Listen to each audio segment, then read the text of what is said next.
बहुत समय पहले की बात है।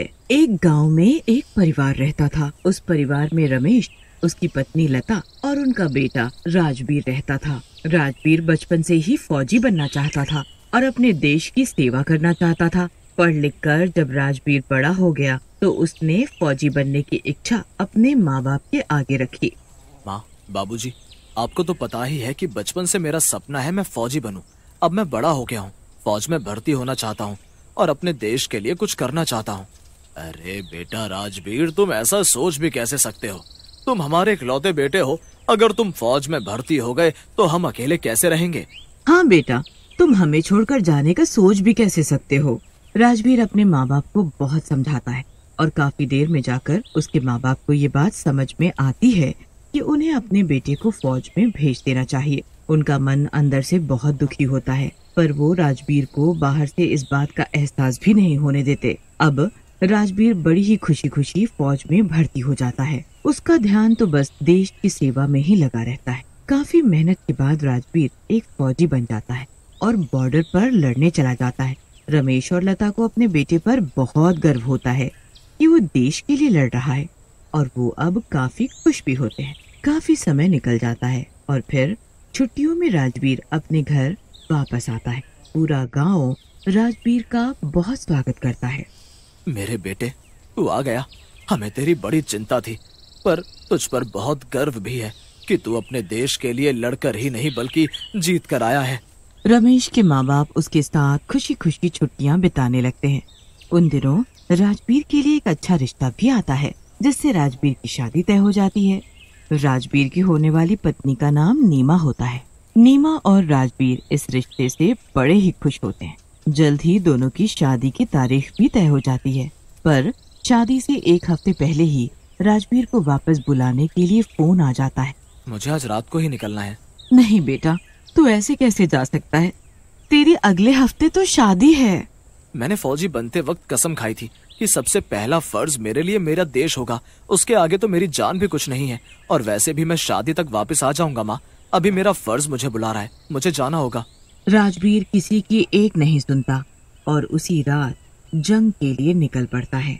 राजवीर के माँ बाप और उसकी होने वाली पत्नी नीमा हर वक्त राजवीर की चिंता करते रहते हैं। राजवीर जंग में पूरे जी जान से दुश्मन देश से लड़ रहा होता है और बस उसे दुश्मन की गोली लग जाती है, जिससे आखिरकार मौके पर ही उसकी मौत हो जाती। राजवीर की अधूरी इच्छा भी उसके साथ ही खत्म हो जाती है और वो बिना शादी के ही मर जाता है। वो अपने माँ बाप के लिए एक नया घर बनाना चाहता था। वो सपना भी अधूरा रह जाता है। अपनी अधूरी इच्छाओं की वजह से राजवीर मरने के बाद एक भूत बन जाता है। कुछ पुलिस वाले राजवीर के शव को राजवीर के घर लेकर जाते हैं। राजवीर के शव को देखकर उसके माँ बाप और नीमा का रो रो कर बुरा हाल हो जाता है। उन्हें अपनी आंखों पर भरोसा ही नहीं होता कि राजवीर अब इस दुनिया में नहीं रहा। बेटा, मेरा बेटा तू हमें छोड़कर नहीं जा सकता है भगवान। आप हम सबको छोड़कर क्यों चले गए?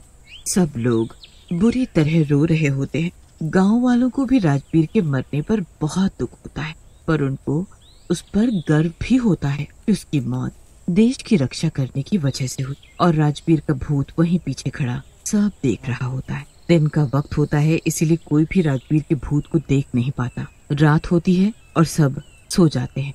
उसके बाद राजवीर का भूत अपने माँ बाप के पास आकर खड़ा हो जाता है। वो देखता है कि घर की एक दीवार बारिश के कारण बिल्कुल गिरने को हो गई है। ये तो कभी भी मेरे माँ बाबूजी पर गिर सकती है। मुझे जल्द ही कुछ करना होगा। भूत जल्दी से उस दीवार के पास जाकर खड़ा हो जाता है और जादू से फटाफट उस दीवार को बनाकर खड़ी कर देता है। उसके बाद वो उस पर जादू से रंग भी कर देता है और फिर वहाँ से चला जाता है। जब राजवीर के माँ बाप सुबह सोकर उठते हैं तो नई साबुत दीवार देखकर बड़े हैरान हो जाते हैं। उन्हें तो समझ ही नहीं आता कि आखिर ये सब कैसे हो गया और किसने किया। ये बात अभी पुरानी भी नहीं हुई थी कि एक नई मुसीबत गांव पर आ पड़ती है। एक रात गांव में कुछ डाकू घुस आते हैं। गांव के लोग उन्हें देख बड़ा घबरा जाते हैं। भागो भागो, गांव में डाकू घुस आए हैं, जल्दी भागो। कहाँ भागोगे, कोई फायदा नहीं है भागने का। पकड़ो इन लोगों को और लूट लो सारा पैसा और गहने। वो डाकू उसके बच्चे को ले जाने लगते हैं। छोड़ दो मेरे बच्चे को छोड़ दो, नहीं। उस औरत की आवाज सुनकर किसी को समझ नहीं आता कि वो करे तो क्या करे। आओ, कौन सा आएगा, जरा मैं भी तो देखूं किस में इतनी हिम्मत है जो इस बच्चे को उठाकर ले जा सके। उस फौजी का भूत वहाँ प्रकट हो जाता है। डाकुओं की तो उस भूत को देख हालत खराब हो जाती है। तुम्हें परेशान होने की कोई जरूरत नहीं है। मेरे होते हुए इस गांव पर कोई आंख उठाकर भी नहीं देख सकता। इस बच्चे को उठाकर ले जाना तो बहुत बड़ी बात है। कौन है तू आखिर? एक भूत होकर तू कैसे इन लोगों को बचा सकता है? मैं अभी बताता हूँ कि मैं कौन हूँ। भूत उस डाकू की गर्दन पकड़ लेता है और उसे हवा में उठा लेता है। डाकू को ऐसा लटका देख बाकी के डाकू डर कर भागने लगते हैं। अरे मुझे छोड़ दो, मैंने क्या किया है? अरे निकम्मो, तुम मुझे यहाँ इस भूत के हवाले अकेला छोड़कर कहाँ भाग रहे हो? बचाओ मुझे, अरे मुझे कोई तो बचाओ। अब बुला किसको बुलाएगा? हाँ, अरे मुझे जाने दो, छोड़ दो मुझे। ऐसे ही अभी औरत भी अपने बच्चे की भीख मांग रही थी ना? क्या तूने उसके बच्चे को जाने दिया था? क्या तूने उसे छोड़ दिया था जो मैं तुझे जाने दूं? मुझसे गलती हो गई, मुझे माफ कर दो।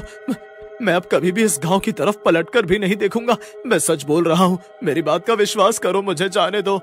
अगर मैंने तुझे आज छोड़ दिया तो कल तेरे और साथी आ जाएंगे। और वैसे भी तूने इस गांव के जाने कितने लोगों को मारा और लूटा है। तुझे तो आज सजा मिलनी ही चाहिए।